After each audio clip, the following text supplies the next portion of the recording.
Assalamualaikum warahmatullahi wabarakatuh. Perkenalkan, nama saya Muhammad Lukman Hadi, SMK Negeri 1 Sukoharjo, CGP Angkatan 4, Kabupaten Pasuruan. Pada kesempatan ini saya akan berbagi praktek baik modul 3.1.A.10 aksi nyata pengambilan keputusan sebagai pemimpin pembelajaran.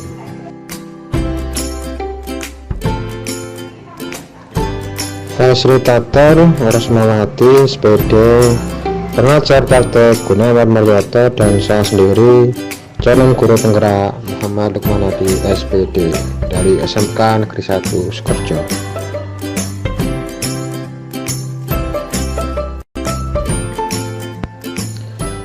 Peristiwa fact. Berdasarkan surat edaran dari Cabang Dinas Pendidikan Kabupaten dan Kota Pasuruan yang menyatakan bahwa sekolah diperbolehkan menyelenggarakan kegiatan pembelajaran tatap muka terbatas atau PTMT, mulai dari jumlah siswa yang belajar waktu bersama, jumlah jam sehari, dan durasi waktu selama proses pembelajaran, tentu saja dengan mematuhi protokol kesehatan COVID-19 yang sangat ketat di sekolah. Dan ini pun diberlakukan untuk semua pihak, mulai dari murid, guru, maupun kepala sekolah, bahkan warga sekolah di sekitarnya. Tidak dapat dipungkiri bahwa kebijakan PTM terbatas ini memiliki hambatan terkait dengan semangat belajar maupun prestasi juga pasca pandemi.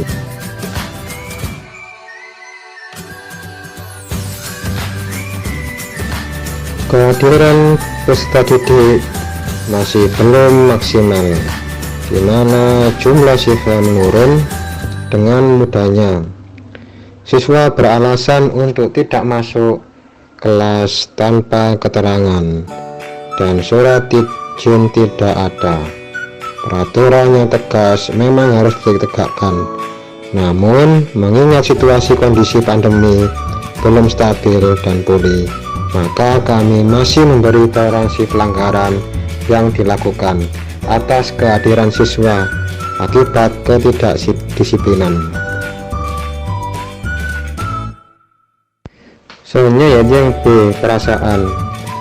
Setelah saya analisa dari peristiwa ini, maka saya merasa tidak nyaman atas dilema yang ada, dan di satu sisi ingin menegakkan kedisiplinan pada semua peserta didik di sekolah, namun di satu sisi terbentur dengan keadaan dan kondisi belum stabil akibat pasca pandemi, sehingga saya merasa harus berpikir ulang untuk melakukan hal yang tegas terhadap pelanggaran yang dilakukan oleh siswa. Selanjutnya yaitu yang C, pembelajaran atau funding.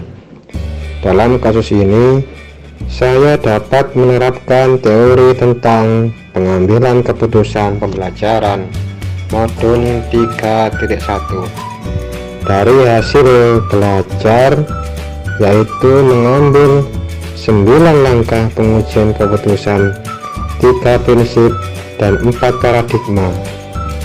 Ini termasuk dalam dilema etika dengan paradigma individu lawan masyarakat, di mana jika saya mengambil keputusan ini untuk peserta didik akan berimbas pada masyarakat. Prinsip yang saya terapkan adalah berpikir berbasis peraturan atau rule based thinking.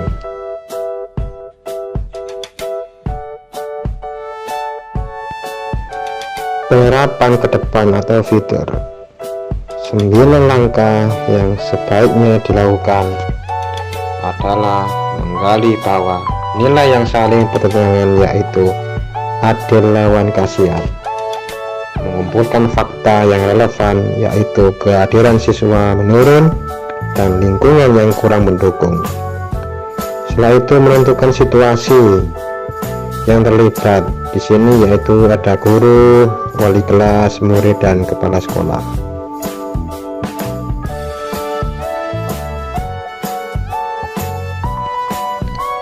Pengujian benar atau salah. Uji legal yang digunakan yaitu tidak ada pelanggaran hukum. Uji regulasi terdapat pelanggaran kode etik guru.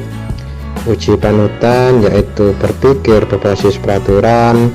Uji publikasi, ketika kasus ini muncul di publik, maka kami merasa nyaman karena pastinya semua sekolah mengalami situasi yang sama. Pengujian paradigma benar lawan benar, yaitu rasa keadilan lawan kasihan, dan jangka pendek lawan jangka panjang. Melakukan prinsip resolusi, yaitu berpikir berbasis peraturan. Selain itu juga kita menggunakan investigasi opsi dilema, yaitu sekolah mengadakan pendidikan karakter, mengadakan training motivasi, dan memperkuat TK saat proses pembelajaran. Setelah itu buat keputusannya, yaitu mendisiplinkan karya siswa. Lihat lagi keputusan dan refleksikan, yaitu kami ambil sebagai pelajaran untuk dijadikan pengalaman kasus berikutnya agar kami sikapi dari awal demi mewujudkan program Merdeka Belajar dan profil pelajar Pancasila.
Assalamualaikum warahmatullahi wabarakatuh.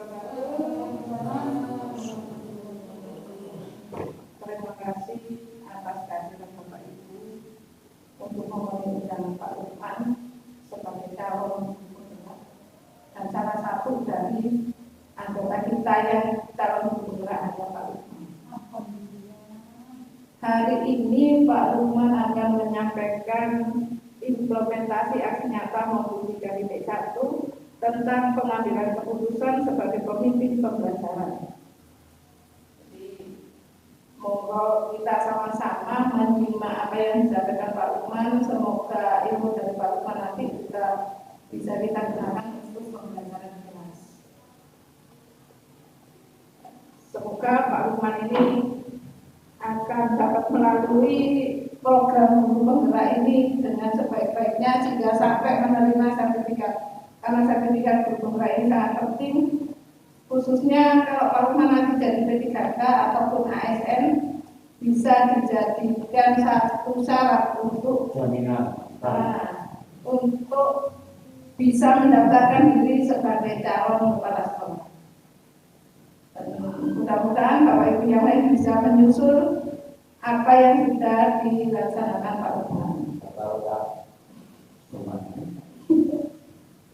Untuk itu saya berikan waktu ke Pak Lukman untuk menyampaikan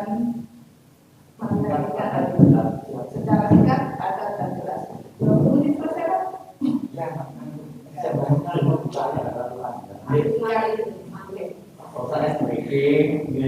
Terima kasih atas perhatiannya. Selanjutnya saya serahkan kembali ke Pak Lukman. Assalamualaikum warahmatullahi wabarakatuh.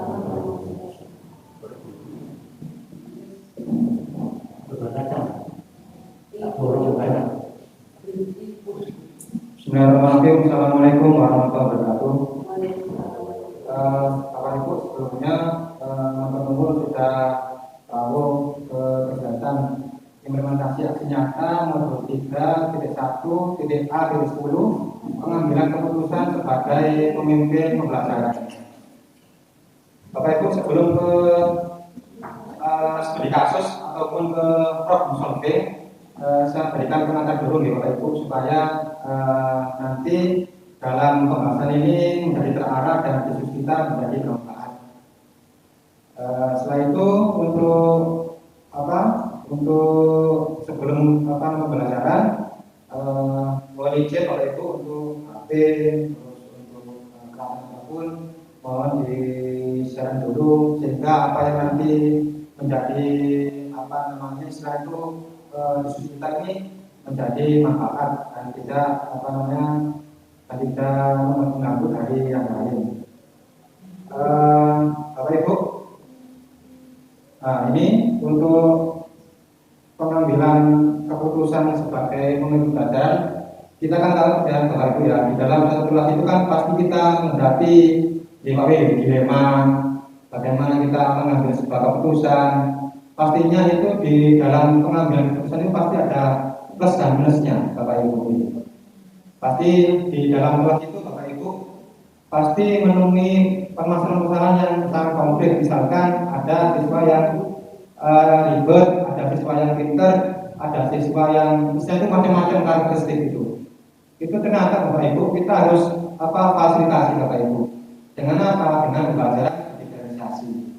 Jadi itu esensinya dalam pembahasan kita hari ini dan dapat memberi penguatan dalam pembelajaran kita di kelas. Nah, ini juga dibahas oleh Pak Nadiem bahwasanya tugas dalam pendidikan itu yang terbaik itu memang ada perubahan dan perubahan itu tidak mudah Bapak Ibu. Perubahan itu pasti berproses nih. Bukan hanya 1, 2, 3 langsung istilahnya itu langsung jadi, tidak mungkin Bapak Ibu. Prosesnya itu panjang. Misalkan kalau saya Bapak Ibu dalam berbagai hal itu kan berproses langsung sesuai kata-kata enggak. Jadi butuh proses dengan pendekatan itulah maka nanti kita mempunyai kegelisahan ataupun spirit yang sama dalam manfaatnya di lingkungan kita atau sekolah kita masing-masing.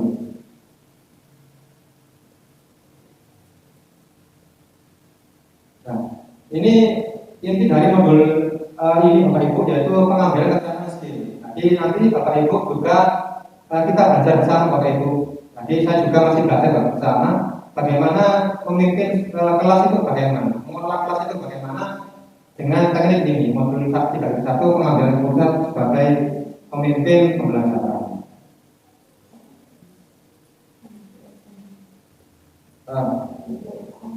Bapak Ibu ya untuk pemimpin pembelajaran di sini sudah saya paparkan di sini. Sudah jelas di sini pemimpin pembelajaran ada pengetahuan diri sendiri, manajemen, agen perubahan, tujuan, pengambilan keputusan, pengaruh, komunikasi, budaya iklim, sama transisi kepemimpinan atau arahan dalam mengelola proses pembelajaran.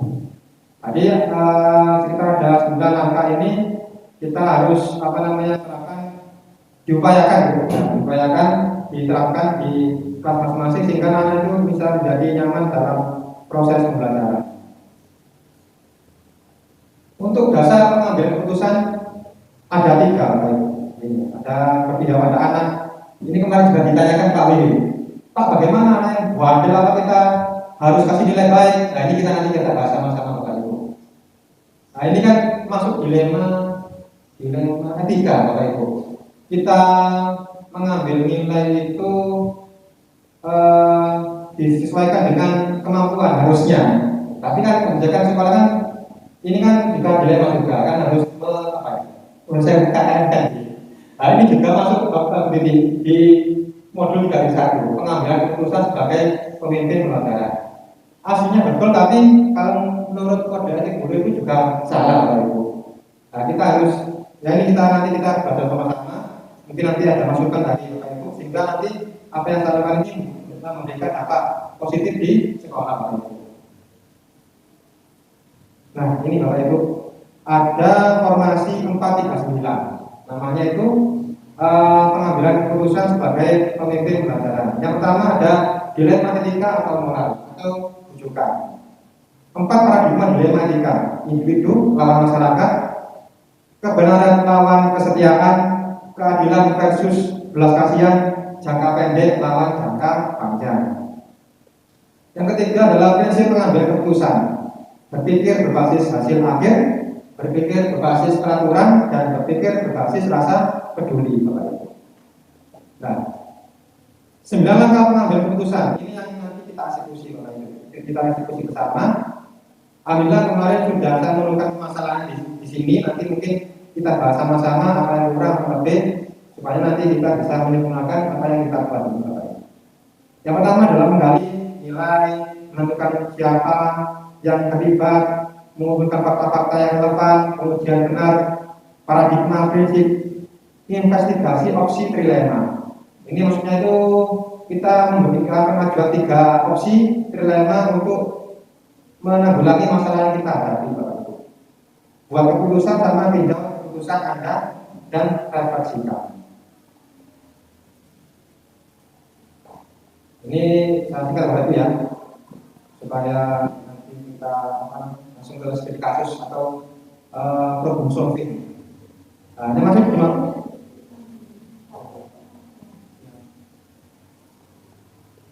ini. Rujukan moral di sini ada 2, benar atau salah. Jadi nanti sikap yang kita ambil itu ada 2 macam, benar atau salah. Terus rujukan moral sama dilema etika nanti juga kita dihadapi dalam permasalahan ini. Kalau ketika itu bagaimana kita memberikan nilai terhadap murid, terus rujukan moral itu misalkan kita ada beberapa hal terkait pembelajaran.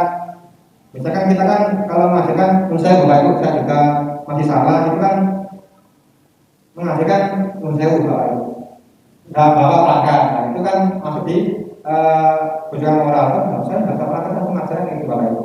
Biasanya ada teman-teman gitu. Nah, itu masuk di rujukan moral.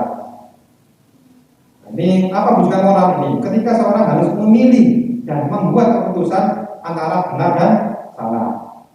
Kalau dilema etika itu ketika seorang harus memilih antara 2 opsi dari moral benar tetapi saling bertentangan.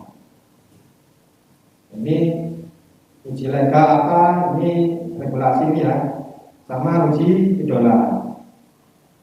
Paradigma di sini ada individu, masyarakat, ini sudah saya sampaikan pada itu ya. Saya skip. Prinsip pengambilan keputusan nah ini basis terakhir, berbasis peraturan dan basis rasa peduli. Kalau misalkan kita nilai ini masuk di sini Bapak Ibu ya, enggak? Berbasis peduli. Jadi ada Bapak Ibu kita itu secara kita kan pernah menurut itu dalam hal pengetahuan itu kurang, tetapi dalam sikap itu memenuhi. Berarti kan kita masuk ini berbasis peduli, memberikan nilai dengan KKM. Soalnya itu tadi dari sikapnya yang dimiliki oleh siswa tersebut. Nah, ini 9 langkah pengambilan keputusan ini sudah berdasarkan di atas tadi Bapak Ibu. Nah, setelah itu berbagi praktek baik dan diskusi ini sudah saya buat.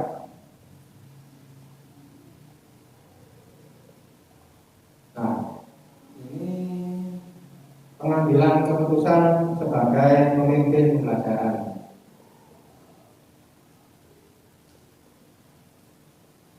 Nah, ini tadi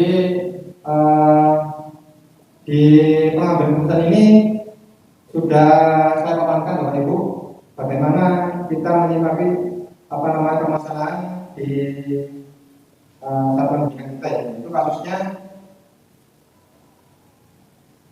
mengenai kehadiran siswa pasca pandemi Bapak Ibu.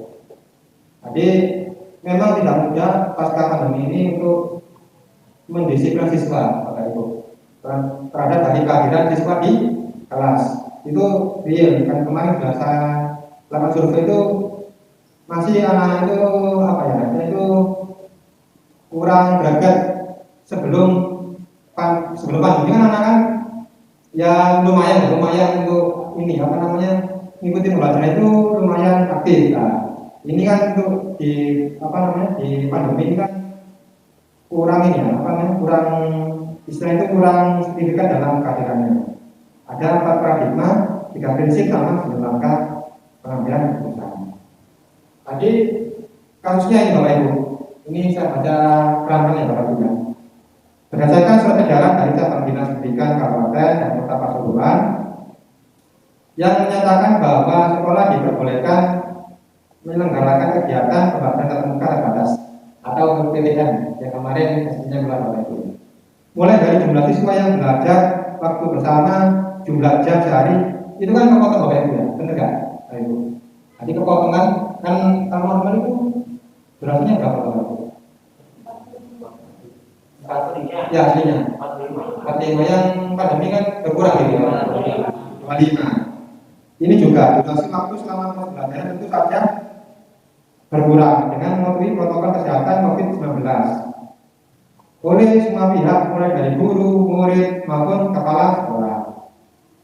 Setelah itu tidak dapat dipungkiri bahwa kebijakan PTM ini memiliki hambatan terkait semangat dan prestasi belajar pasca pandemi.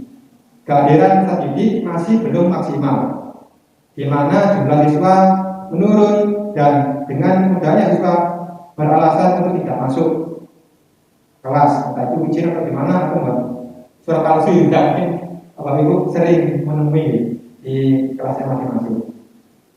Terus tanpa adanya subsidi yang jelas, peraturan yang tegas yang harus ditegakkan. Namun mengingat situasi kondisi pandemi belum pulih, maka kami masih memberi toleransi pelanggaran yang dilakukan atas kehadiran akibat ketidakdisiplinan.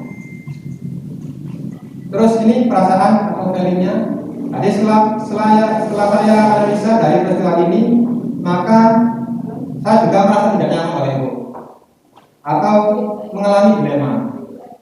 Ini benar atau salah itu pasti Bapak Ibu. Di satu sisi ingin menegakkan kedisiplinan pada semua peserta didik di sekolah, namun di satu sisi terbentur dengan keadaan dan kondisi belum stabil pasca pandemi, sehingga rasa harus berpikir ulang untuk melakukan tindak tegas terhadap pelanggaran yang dilakukan atau rembuk bersama. Tapi mungkin ini di tim manajemen itu untuk pengambilan keputusannya. Terus pembelajaran pentingnya. Dalam kasus ini saya dapat menerapkan teori tentang pengambilan keputusan sebagai pemimpin pembelajaran. Itu mengambil 9 langkah pengujian keputusan, 3 prinsip dan 4 paradigma yang ini dilakukan secara menyeluruh. Dengan prinsip saya terapkan adalah berpikir berbasis peraturan atau rule based thinking. Nanti kita mengambil keputusan berbasis peraturan. Terus selanjutnya untuk penerapan ke depan, nanti 9 langkah yang kita lakukan di sini sudah saya jabarkan. Paradigma yang kita ambil yaitu paradigma jangka pendek, lama, jangka panjang. Artinya gimana Bapak Ibu? Ini kan juga memberikan dampak jangka pendek juga dan jangka panjang, serta paradigma rasa keadilan lawan kasihan. Prinsip pengambilan keputusan di sini berpikir berbasis peraturan. Jadi kita berpikirnya berbasis peraturan. Terus untuk nilai-nilainya, konsep pengambilan keputusan adil melawan rasa kasihan. Yang terlibat di sini sudah tertulis, ada murid pastinya, wali kelas sudah terlibat dengan untuk memonitor anak didiknya, kepala sekolah sama guru mata pelajaran. Terus yang ketiga, fakta yang relevan, kehadiran siswa menurun dan lingkungan yang kurang kondusif. Uji legalnya tidak ada pelanggaran hukum, uji regulasinya pelanggaran profesi di mana seorang guru harus bisa profesional kepada murid. Ini yang juga nanti saya saya itu minta masukan oleh Bapak Ibu supaya nanti ada penyempurnaan dari pengambilan keputusan yang sudah kita buat. Uji intuisinya, prinsipal kode etik guru dilanggar. Uji publikasinya kita akan merasa nyaman karena pastinya semua sekolah mengalami situasi yang sama. Semua ini yang saya garis bawahi dulu. Semua sekolah pasti mengalami situasi yang sama. Uji panutan yaitu kepala sekolah memutuskan tentang pembinaan murid terhadap keadilan siswa yang kondisinya hampir sama.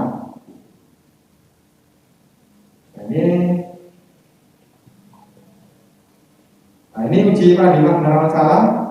Pada kasus ini paradigma yang kita ambil yaitu keadilan lawan merasa kasihan, jangka pendek lawan jangka panjang. Prinsip resolusinya yaitu berpikir berbasis peraturan.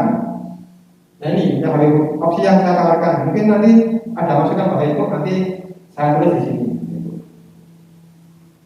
Investigasinya sekolah mengadakan pendidikan karakter, mungkin bisa dilakukan dengan karakter, mengadakan training motivasi sama memperkuat BK saat proses pembelajaran. Kemarin sudah saya ajarkan masih ada acara apa namanya? Ini kasih kain apa namanya? Ya, bekalan itu. Jadi harapan. Terus buat keputusannya diambil mendisiplinkan keadilan murid. Terus keputusannya kita ambil yaitu menjadi pengalaman kasus berikutnya agar dapat kita sikapi dari awal demi mewujudkan program Merdeka Belajar dan profil pelajar Pancasila. Nah itu ya pilih Merdeka. Terus kesimpulannya, setelah saya mempelajari praktekan pengambilan keputusan ini serta menerapkan kehadiran pengalaman pembelajaran, maka dapat memetakan kepentingan bersama dengan filosofi pendidikan Ki Hajar Dewantara dari jiwa seorang pendidik seutuhnya. Terima kasih atas pertanyaannya, Bapak Ibu. Kurang lebihnya mohon maaf. Wassalamualaikum warahmatullahi wabarakatuh.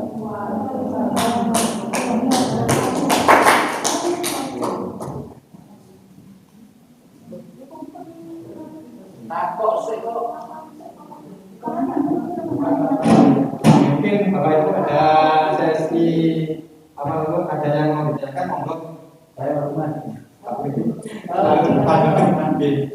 Pada saat awal tadi Pak bagi teman-teman untuk sosialisasi masalah pengambilan keputusan, termasuk salah satu saya yang merangkul bagian tadi kita sebagai keputusan pimpinan dan setelah mengikuti apa yang disampaikan oleh Pak Lukman di pokok-pokoknya, saya menjadi tambah bingung. Artinya sedikit ada kerancuan di dalam mindset saya. Awalnya pada saat pengambilan keputusan ini sebagai pemimpin pembelajaran, maka saya menyebutnya pemimpin pembelajaran di sini adalah guru. Artinya guru yang berinteraksi dengan anak didiknya lewat parameter yang namanya materi mata pelajaran yang diajarkan, dan terakhirnya adalah penilaian. Jadi saat kita mengambil keputusan, anak ini kita kasih nilai yang sudah pantas, artinya KKM ke atas, atau yang belum kompeten, itu kita sebagai pemimpin yang mengambil keputusan di kelas lewat materi kita yang diajarkan masing-masing. Tetapi pada saat tadi ada proses pengambilan keputusan di mana kepala sekolah ikut-ikutan, itu kan menjadi rancu. Artinya saya ini membuat nilai atau menjustifikasi siswa yang sudah dalam tanda kutip banyak pelanggarannya, entah itu salah satunya sering telat, sering tidak masuk kelas alias bolos, sering bermasalah, sering bukan ada BK, atau yang lain, jika anak ini akan dipertahankan di sekolah atau dibuang, atau artinya dihentikan karena memang pelanggarannya sudah lebih dari tata tertib yang ada di sekolah. Biasanya nanti mengambil keputusan tata tertib adalah pakai provinsi, kalau zamannya Pak Imam dulu gitu. Kalau provinsi masih belum dilanggar ya dipertahankan, tapi kalau provinsinya sudah dilanggar ya masuk salah satunya adalah persentase keterjadian apa. Nah itu melibatkan kepala sekolah. Tapi pada saat saya mengambil keputusan sebagai guru untuk menentukan nilai, kenapa saya harus dengan kepala sekolah? Kemudian seperti itu, anak itu akan saya nilai berdasarkan apakah dia aktif, apakah dia mengumpulkan tugas, dan kebanyakan kita menggunakan sistem klasik. Artinya klasik ini anak ini aktif di kelas, kemudian anak ini mengumpulkan tugas yang kita berikan, maka nilainya maksimal. pada saat anak ini tidak aktif sering bolos, tapi dia mampu untuk dalam tanda kutip mengerjakan tugas sesuai dengan parameternya masing-masing guru, ya KKM. Itu aja bedanya. Artinya banyak guru yang membuat penilaian menjadi klasikal. Artinya saya harus membedakan keputusan saya buat antara anak yang aktif dengan anak yang tidak aktif. Artinya ada anak yang aktif tapi nakal, ada anak yang aktif tapi memang benar-benar aktif. Bahkan ada anak yang pasif, artinya guru kadang nggak kenal, anak nggak tahu ngomong, nggak tahu presentasi, nggak tahu takut, tapi dia masuk terus. Artinya kita jangan salah sasaran untuk mengambil keputusan anak yang aktif nilainya bagus dan tanda aktifnya semuanya dipakai. Aktif tugasnya, aktif pertanyaannya, aktif tugas-tugasnya, sama anak yang dalam tanda kutip aktif dalam hal melanggar aturan, ini juga harus dibedakan. Jangan sampai terjadi salah sasaran, kita berikan nilai bagus untuk anak yang aktif melanggar, tapi kita menjadi salah sasaran pada saat kita memberikan nilai yang jelek pada anak yang tidak aktif tapi tidak pernah melanggar. Nah, makanya ini menjadi rancu dalam pikiran saya. Ini mengambil keputusan untuk nilai atau mengambil keputusan untuk keberlanjutan anaknya saat anak ini banyak masalah. Itu saja teman-teman yang bisa sampaikan. Terima kasih. Terima kasih Pak Win. Saya tambah lagi mungkin lagi Bapak Ibu yang mau ditanyakan, nanti setelah ini kita jawab atau saya jawab. Mungkin Pak Cik ada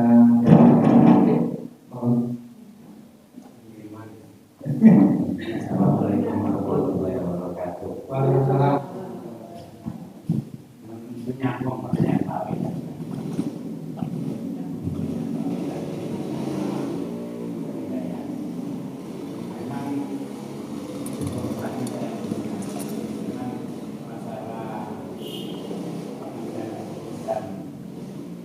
Sebagai pemimpin belajar, ini memang sesuatu yang ideal.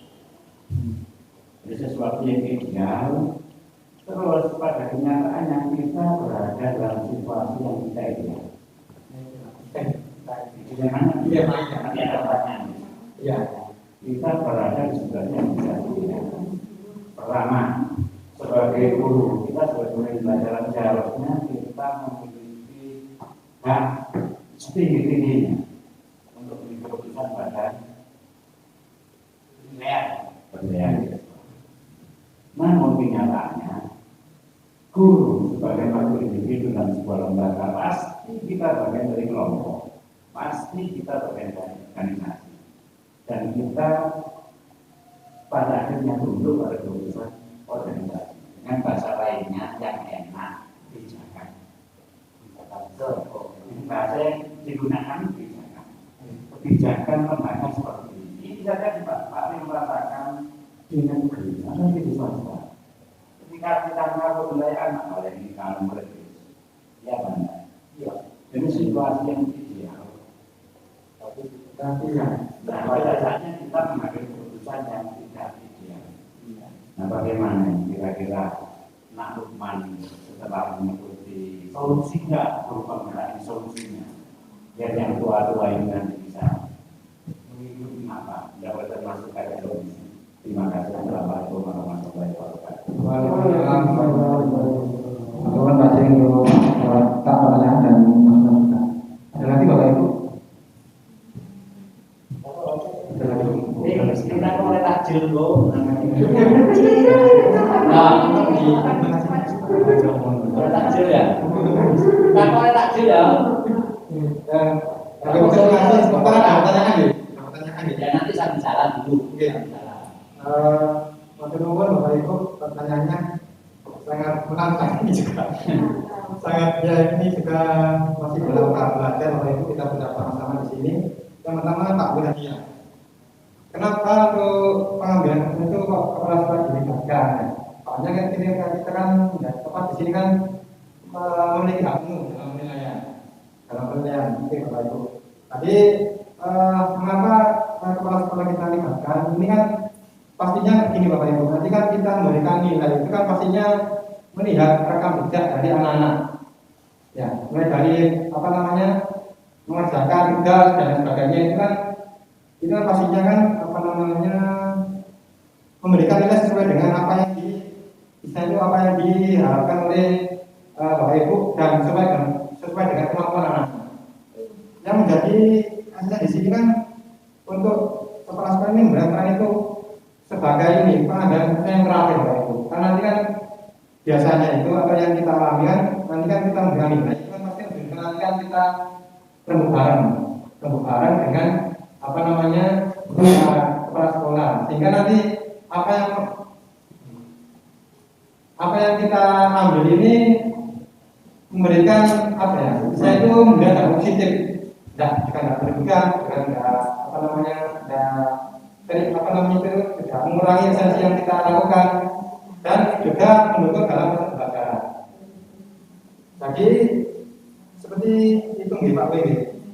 Jadi sementara itu yang bisa saya jelaskan. Terus untuk pertanyaan dari Pak J, untuk solusi ini Pak. Kemarin juga kita bahas ini dengan Ibu fasilitator, juga pernah praktek.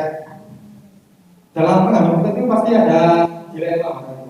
Memang kita memberikan keputusan ini kan menyesuaikan dengan kebijakan yang ada di sekolah, menyesuaikan dengan ada kebijakan di sekolah. Namun tidak mengurangi istilah keprofesionalan guru yang kita miliki, ya, atau istilah itu tidak mengurangi apa yang kita laksanakan sebagai guru profesional. Tapi hasilnya itu kita harus memiliki memiliki itu hal positif dari pengambilan keputusan ini dan tidak mengada-ngada. Setelah itu tidak menjadi beban dari Bapak Ibu selama mengajar. Terus juga dalam peraturannya itu kita mengambil pengambilan keputusan sebagai basis peraturan. Jadi bukan itu bukan berdibuat-buat. Jadi kita harus mampu memberikan penilaian itu sesuai dengan rekam jejak dari siswa tersebut. Jadi benar yang disampaikan Pak B, jangan sampai kita memberikan nilai itu antara yang baik itu dan yang kurang baik itu. Istilah itu yang baik kita nilainya kita samakan dengan yang kurang memperhatikan di kelas. Itu kita harus membedakan itu sehingga nanti kita profesional dalam nilai, tidak ada tidak ada satu kekurangan dalam pengambilan keputusan ini. Jadi mungkin itu Pak J, Pak W yang bisa saya maaf, saya masih lanjut Pak.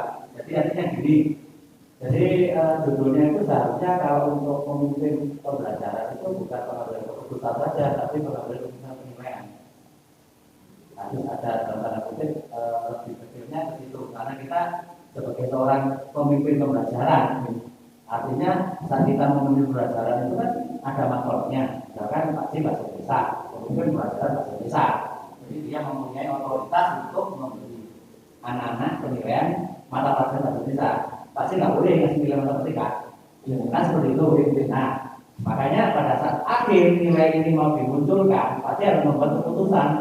Anak ini 190, kok tak bisa 60, kok aktif, sering tugasnya selalu karena beberapa indikator dan sebagainya ya. Hari ini pakai KKM, soal 10 ngumpul bolu. Hari ini nggak KKM, beras nggak ngumpul beras, kan seperti itu. Kita buat seperti itu. Tapi kalau yang saya lihat di materinya tadi itu tepatnya pengambilan keputusan untuk wali kelas atau pengambilan keputusan untuk rapat pleno menaikkan kelas. Karena semuanya harus banyak terlibat, harus melihat berpihak pada anak lah, harus melihat biar anak ini bolosnya kena opo, ternyata bapak ibunya cerai, anaknya tidak terurus, makanya wali kelas dilaporan. Kemudian saat saya sebagai salah satu guru yang nilainya nggak kompeten, di pleno saat ditanya, opo Pak W, anak kok sama kayak nilai, saya baru menuntut ke belakang. Ini loh Pak, anaknya dari 10 tugas dia menyebutkan 1, sudah dioper-oper yang wali kelas, sudah dioper-oper ternyata digigit dan sebagainya. Maka itu melibatkan semua, tidak hanya kepala sekolah. Akhirnya kepala sekolah terakhir sebagai pemimpin keputusan dan disampaikan oleh Pak Zainal membuat keputusan berdasarkan istilahnya kebijakan sekolah. Seperti zamannya Menkom dulu kan sampai ada kebijakan yayasan, kebijakan komite. Artinya kalau nggak mau komite ya tak buat, ya kayak PPKM no, kan seperti itu kasarannya. Kalau saya ngomongkan tidak satu bukti AA, B seperti itu. Kalau kebijakan sekolah kan namanya masih dalam tanda kutip luas. Nah, artinya yang ada di sini itu menurut saya Pak, saya menjadi ragu, bukan sebagai pemimpin pembelajaran yang membuat keputusan nilai, tapi itu global anaknya. Kita mencari mulai anak ini bermasalah dan sebagainya sampai melibatkan kepala sekolah. Maka saya tidak setuju. Pada saat saya membuat nilai, kepala sekolah intervensi. Tapi pada saat menentukan anak ini berkelanjutan di sekolah ini terus atau tidak, karena sudah banyak pelanggaran-pelanggaran, banyak yang ketentuan tidak bisa dilakukan anak ini, namanya banyak, pelanggar ini, pelanggar itu, boleh kepala sekolah sebagai perusahaan tertinggi berdasarkan apa, lewat wali kelas untuk menindaklanjuti, silakan lanjut, karena masih ada beberapa catatan, dikasih kesempatan, oh silakan langsung tidak bisa dilanjutkan karena ini sudah urusannya dengan narkoba, itu kepala sekolah berikut, maksudnya saya masih nilai anak 80 kepala sekolah gitu. Nah, itu perlu digariskan dan menjadi maju. Berarti kesimpulan dari Pak W untuk pengambilan keputusan untuk nilai itu menjadi pembelajaran. Kalau untuk yang kepala sekolah itu nanti yang berkelanjutan Pak W. Iya. Ya. Jadi menurut saya seperti itu. Saya tahu kita menerapkan adanya seperti itu. Ya. Jadi itu tadi apa namanya masukan dari Pak W untuk pengambilan keputusan untuk nilai itu menjadi apa namanya hak penuh dari guru ya. Dan untuk pengambilan keputusan yang berkelanjutan itu nanti bisa dilibatkan oleh kepala sekolah. Matur nuwun Pak W, masukannya ini menjadi evaluasi berjaya dan ke depannya. Ada lagi Bapak Ibu yang mau ditanyakan? Pak Evi, monggo. Bukan. Matur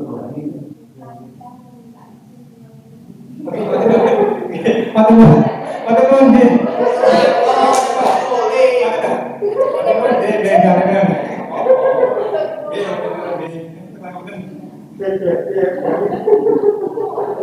Kasih Pak, ada lagi? Bu Lina, monggo. Pak Solini, Bu Leni, Bun, Pak Rani. Oke, Bapak Ibu, matur nuwun untuk segala masukan. Semoga apa yang kita diskusikan ini menjadi ilmu yang berkah dan barokah. Jadi yang menjadi kesimpulan pada kegiatan hari ini bahwasanya dalam pengambilan keputusan ini kita harus memikirkan berbagai aspek. Ya, contohnya dalam tadi yang disampaikan oleh Pak W, yaitu dalam pengambilan keputusan nilai itu guru yang menjadi aktor utama dalam pengambilan keputusan ini. Tadi nggak penuh tadi pengambilan keputusan. Dan untuk yang progres berkelanjutan atau program berkelanjutan nanti bisa kita kolaborasi dengan kepala sekolah sehingga nanti program sekolah itu menjadi maksimal dan menjadi berdampak positif bagi warga sekolah. Matur nuwun untuk rawuhnya, untuk kesempatannya. Terima kasih atas waktunya. Kurang lebihnya mohon maaf. Wassalamualaikum warahmatullahi wabarakatuh.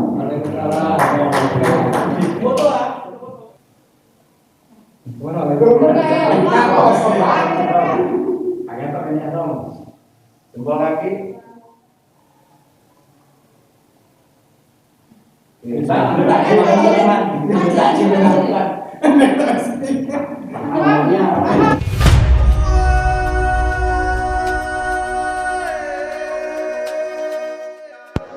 Setelah itu yang terakhir yaitu kesimpulan. Setelah saya mempelajari dan mempraktekkan kegiatan modul ini tentang pengambilan keputusan sebagai pemimpin pembelajaran, saya lebih berani dalam bersikap dan mengajak berkolaborasi dengan warga sekolah serta berharap mendapatkan pengalaman dari keputusan yang dibuat dan meletakkan kepentingan bersama dengan filosofi pendidikan belajar dewantara dari jiwa seorang pendidik seutuhnya.